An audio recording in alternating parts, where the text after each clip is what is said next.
So what is going on, guys? It's Triple G here, back with another Outriders video, and today I'm going to just show you a few tips on things that you should just look out for and be aware of when actually starting Outriders. There are a lot of things that Outriders does a little bit different to some other traditional games, so you might end up wasting resources or wasting a little bit of time. Guys, if you enjoyed this video, please consider subscribing to the channel or join us over on Twitch. We stream 5 times a week. And otherwise, let's get straight into this video. So the first thing I want to talk about is the weapons that you got in the demo. You might have found 4 legendaries. I, for instance, had 33 legendary items dropped for me during that demo period. And the first thing that I get asked all the time on stream is it worth me leveling up those legendaries? And the short answer to that is no. And here's why. So once you have unlocked the crafting stations at the respective vendor, you will see that you can have, say, for example, a legendary here. So I have a level 26 legendary. So you could, for example, press the level up button and use it for a resource. Now this is 32 titanium, and titanium you do not have a lot of when you've been playing the demo, and you certainly won't have a lot of whilst you're going through the story.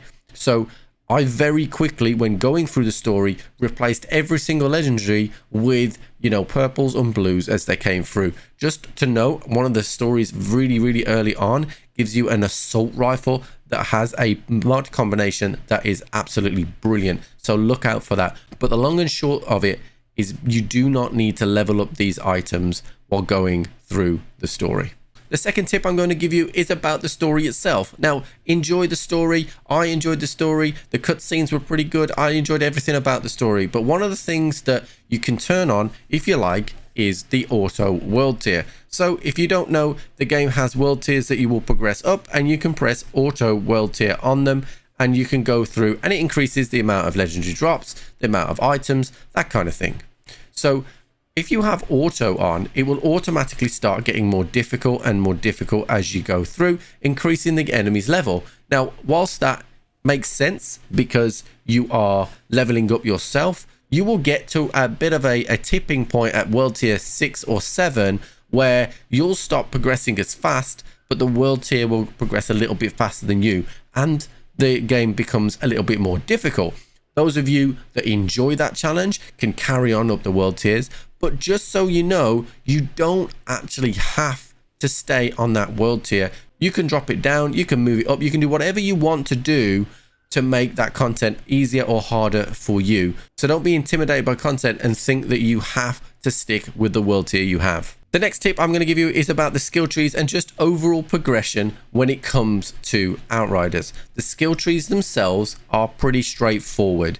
They mostly lean to a certain way. So for example, if you take this trickster build, which I will be putting on my YouTube, and it absolutely smashed through everything that we've had so far, it primarily, the top part of it buffs either snipers or assault rifles. Then the middle tree will buff either your healing or resistances. The bottom tree, your anomaly damage or toxins. So they have a theme. So my advice to you on this one is, whilst there are some skills that you may want to invest in, you probably want to stick with that theme because those synergies are going to make you very powerful.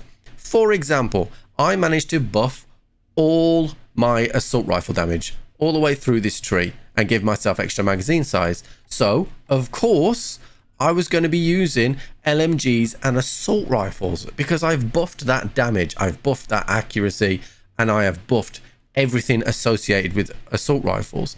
Now, one of the brilliant things about Technomancer is that you can have blighted rounds, and there are a ton of skills that you can use in the mod slots that will extend the life of both your abilities and increase the damage of said assault rifles. So the moral of this story is make sure you pay attention to what you're buffing and then use those as well. You will struggle with the content if you buff assault rifles and then just run around with pistols. The next tip on the list is about the weapons themselves. Now we have an abundance of weapons here, and one of the things that you're going to need to balance up with is skills that you can obtain via your skill tree and skills that you will only then be able to obtain from weapons.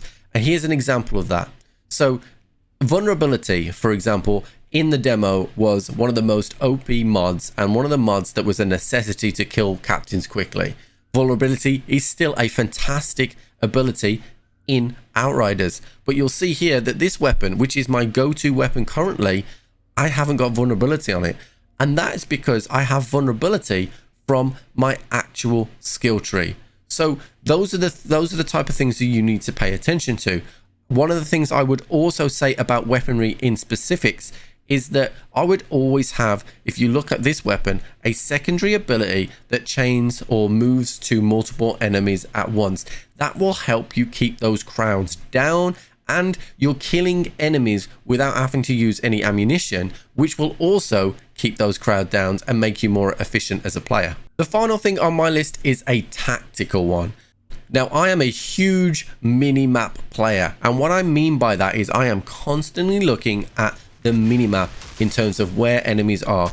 In Outriders, the AI and the enemies that you come up against are constantly trying to flank you and constantly trying to get behind you.